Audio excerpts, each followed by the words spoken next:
வணக்கம் சிஎம். ஒரு விஷயத்துக்கு நன்றி. இயற்கை வளங்கள் காப்பாற்றப்பட்டது, நீர்நிலைகள் காப்பாற்றப்பட்டது, சோழ பேரரசுகளால் கட்டப்பட்ட கோயில்கள் காப்பாற்றப்பட்டது. அதற்கு மிக்க நன்றி. பரந்தூர் விமான நிலையம் கட்டுதல், அந்த பணிகள் வந்து தமிழ்நாடு அரசு சட்ட விதி 110 கீழ் நிறுத்திட்டீங்க. ரொம்ப மகிழ்ச்சி. நான் பேசுறது எதுவும் தவறு இருந்தால் அதையும் சுட்டி காட்டுங்க கருத்துரையில். அதுக்கு மிக்க நன்றி. எங்கள் தமிழ் மக்களுக்கு செய்த முதல் நல்ல காரியம். நீங்கள் போராட்டத்துக்கு வந்த முதல் காரியமும் அதான் நினைக்கிறேன். அப்புறம் இன்னொரு விஷயம் சொல்லணும்னு நினச்சேனே, என்னன்னா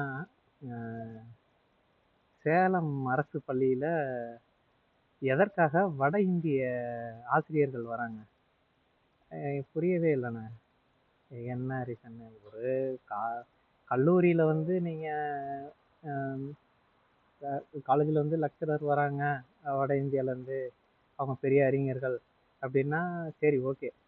காலேஜ் லெவலில், அதுவும் பெரிய பல்கலைக்கழகங்களில் சொல்கிறேன் நான், அதில் வராங்க அப்படின்னா சரின்னு ஏற்றுக்கலாண்ணே.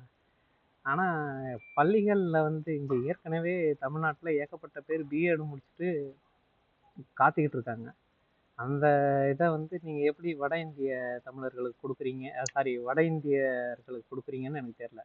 நம்ம மக்களுக்கு முதல்ல பூர்த்தி செஞ்சுட்டு அதுக்கப்புறம் மீதம் உள்ள இடங்கள்ல அவங்கள கொண்டு வந்து போடுங்கண்ணே. நம்ம அண்டை மாநிலங்களில் கேரளாவில், ஆமாம் கேரளாவும் உண்டுன்னு நினைக்கிறேன், ஆந்திரா, தெலுங்கானா, கர்நாடகா, இதெல்லாம் 90% அந்த ஊர் மக்களுக்கு தானே கொடுக்குறாங்க வேலை. 90 இல்லை, 100% அவங்க தான் இருப்பாங்க எனக்கு தெரிஞ்சு. ஒரு 5% வேணால் நம்ம மக்கள் இருக்கிறதுக்கு வாய்ப்பு இருக்குது. நம்ம மக்கள்னா ஒட்டுமொத்த இந்தியாவும் சேர்ந்து. அதனால் அதை கொஞ்சம் சிந்திங்க. சிந்திச்சு மாற்றுங்கண்ணே. நல்லது செய்கிறீங்கன்னா மாற்றுங்க, இல்லைன்னா நல்லது செய்ய வர்றவங்களுக்கு ஆதரவு நீங்களே கொடுங்க. ஆமாம், மிக்க நன்றி.